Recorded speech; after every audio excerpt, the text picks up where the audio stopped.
आकाश दीपदान काय असतं आणि हे कसं केलं जातं, याचं मंत्र काय आहे, याची विधी काय आहे, याचे फायदे व लाभ काय आहेत, हे आज आपण जाणून घेऊया.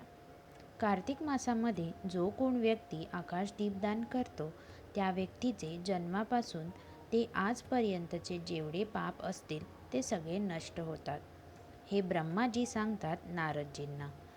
आपल्या शास्त्रात हे सुद्धा सांगितले जाते की व्यक्तीला समस्त सुख लाभतात जे आकाश दीपदान करतात. आणि कार्तिक मासात आकाश दीपदान केल्याने पितरांची सुद्धा मुक्ती होते आणि त्यांना तृप्ती मिळते. असे खूप सारे फायदे आहेत आकाश दीपदानाचे कार्तिक मासात. आता आपण सविस्तर जाणूया आकाश दीपदान नक्की कसे करायचे. आकाश दीपदान सकाळी करावा की संध्याकाळी करावा?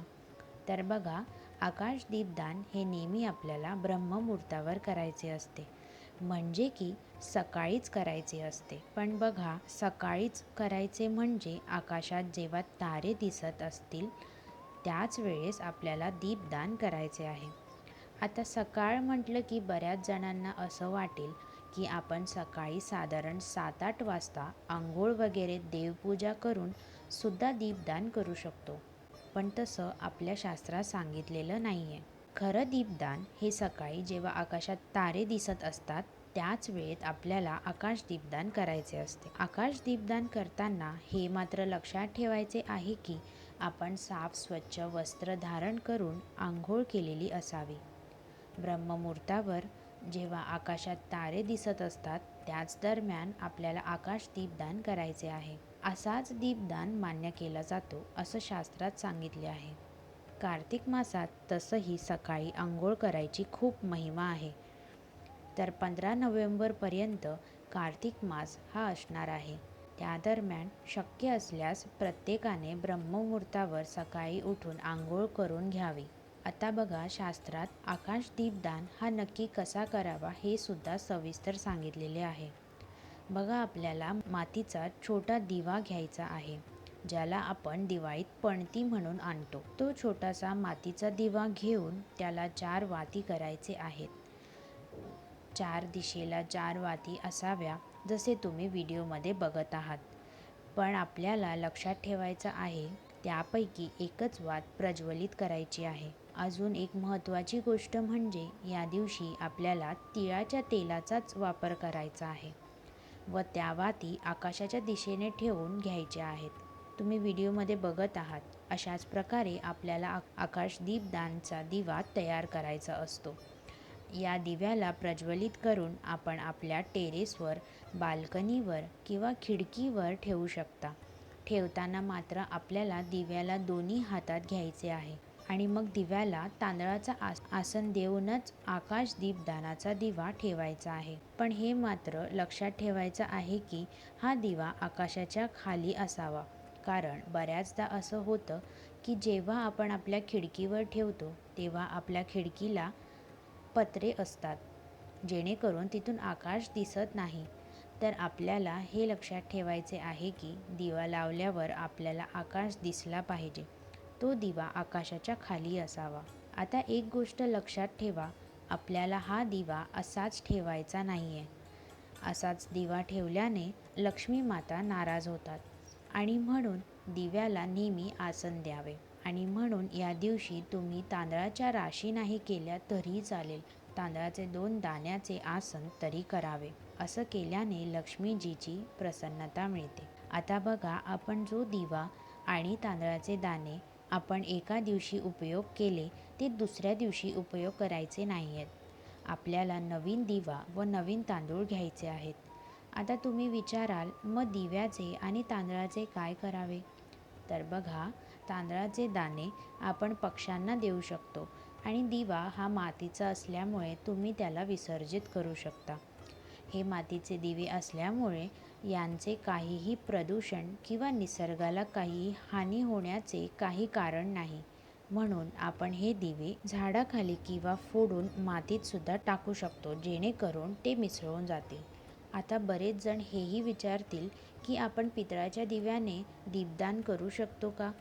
तर बघा, दीपदान करायची जी परंपरा आहे ती मातीच्या दिव्यानेच केली जाते आणि म्हणून खूपच अडचण असेल तरच तुम्ही धातूच्या दिव्याने दीपदान करावा. पण त्यातसुद्धा तुम्ही जे वाती आणि तांदूळ असेल ते दुसऱ्या दिवशी नवीनच असावे. आता बघूया कोण कोण हे दीपदान करू शकतो. कार्तिक मासात दीपदान करायची खूप मोठी महिमा आहे आणि शक्य असल्यास प्रत्येकाने दीपदान करावा. तर दीपदानाचे अधिकारी सगळेच आहेत. मग ते कुमारिका असो, विवाहित स्त्रिया असो, पुरुष किंवा विधवा सधवा स्त्रीसुद्धा करू शकतात. मुले मुली किंवा घरात असलेले वृद्ध सदस्यसुद्धा करू शकतात. मुळात दीपदान सगळेच करू शकतात. मात्र रजोधर्मात म्हणजेच पिरियड्समध्ये आकाश दीपदान करू नये. आता शेवटची गोष्ट म्हणजे आकाश दीपदान करताना कोणतं मंत्र म्हणावं बघा, ते सुद्धा मी सांगते. आपल्या शास्त्रात 2 मंत्र सांगितले गेले आहेत. एक जो देवाची प्रसन्नता दर्शवतो आणि दुसरा पितरांसाठी असतो.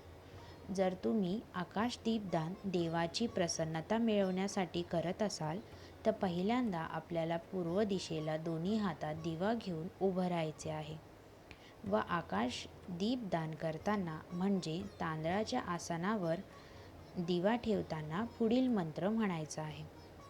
दामोदराय विश्वाय विश्वरूपधराय च नमस्कृत्वा प्रधास्यामि योमदीपं हरिप्रियं. परत एकदा म्हणते. दामोदराय विश्वाय विश्वरूपधराय च नमस्कृत्वा प्रधास्यामि योमदीपं हरिप्रियं. आता बघा, आपल्यापैकी बरेच लोक असे असतील ज्यांना हा संस्कृत मंत्र बोलायला जमणार नाही किंवा पाठ होणार नसेल, तर आपण आपल्या मनात या मंत्राचा अर्थ आणि भाव ठेवून आकाश दीपदान करू शकतो. असं केल्याने जे आपल्याला पुण्य मंत्र बोलल्याने होणार होतं तेच पुण्य आपल्याला मनात भाव ठेवल्याने आणि त्याचा अर्थ समजून घेतल्याने होणार आहे. त्या मंत्राचा अर्थ असा आहे की मी सर्व स्वरूप एव विश्वरूपधारी भगवान दामोदरला प्रणाम करतो किंवा करते व प्रणाम करताना आकाश दीपदान प्रदान करत आहे किंवा करतो, जो भगवानला परमप्रिय आहे. तसेच मी आधी सांगितल्याप्रमाणे या दीपदानाचा दुसरा प्रयोगसुद्धा असतो, जो पितरांच्या तृप्तीसाठी आपण करू शकतो. पितरांच्या तृप्तीसाठी आकाश दीपदान करताना आपल्याला आपल्या दोन्ही हातात दिवा घेऊन दक्षिण दिशेला उभं राहायचं आहे व हा मंत्र म्हणायचा आहे. नमः पितृभ्य प्रेतभ्यो नमः धर्माय विष्णवे नमो यमाय रुद्राय कांतारपतये नमः. परत एकदा म्हणते. नमः पितृभ्य प्रेतोभ्य नमो धर्माय विष्णवे नमो यमाय रुद्राय कांतारपतये नमः. या मंत्राचा अर्थ असा आहे की पितरांना प्रणाम आहे, प्रेतांना प्रणाम आहे, धर्मस्वरूप भगवान विष्णूंना माझा प्रणाम आहे तथा दुर्गम मार्गमध्ये रक्षा करणारे भगवान रुद्राला माझा प्रणाम आहे. जे लोक हे मंत्र आठवण ठेवू शकत नाही त्यांनी या मंत्राचा अर्थ मनात ठेवून आकाश दीपदान करावं. तर अशाच प्रकारे आपल्या शास्त्रात 2 प्रकारचे दीपदानाचे वर्णन केले आहे. तुम्हाला जे शक्य असेल ते तुम्ही आवर्जून करा. आता जाता जाता तुम्ही हा व्हिडिओ तुमच्या इतर मित्रपरिवारात शेअर नक्की करा, जेणेकरून आकाश दीपदानाचा कार्तिक मासातील महत्त्व सर्वांना समजेल. व्हिडिओ आवडल्यास व्हिडिओला लाईक, चॅनलला सबस्क्राईब नक्की करा आणि कमेंट सेक्शनमध्ये श्री स्वामी समर्थ लिहायला विसरू नका. धन्यवाद. श्री स्वामी समर्थ.